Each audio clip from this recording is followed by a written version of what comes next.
Doc Willie Ong muling nagpasalamat sa lahat ng mga nagdarasal sa kanyang agarang paggaling sa sakit na cancer.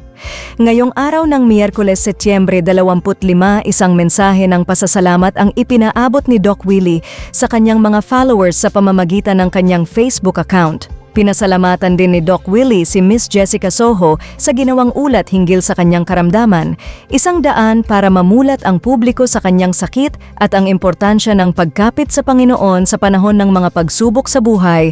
Masaya ding ibinahagi ni Doc Willie na #1 trending ang naging ulat na ito ni Miss Jessica Soho sa kanya. Hinihikayat din ni Doc Willie ang lahat na maging mabait at mapagpatawad sa kapwa upang makamit ang biyaya at milagro mula sa taas. Mensahe sa bayan, Setyembre 25, 2020, 4:06 ng umaga. May magandang plano pa ang Diyos sa Pilipinas, 110 milyong tayo.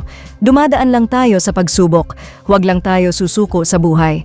Salamat kay Miss Jessica Soho at KMJS. #1 trending po ang ulat nila sa ngayon. Mga kababayan ko, huwag nang gumawa ng masama at mapansarili. Subukan maging mabait at mapagpatawad. Mas gaganda ang buhay nyo. Alang-alang na lang sa pamilya mo at sa akin. Sabay-sabay darating ang milagro sa buhay natin.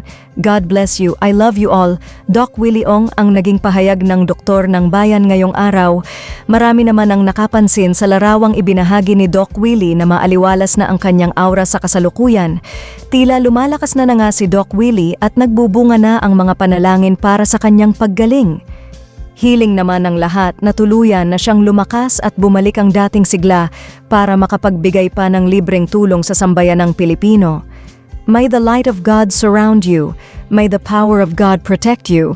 May the presence of God watch over you. Mensahe ni Doc Willie sa lahat.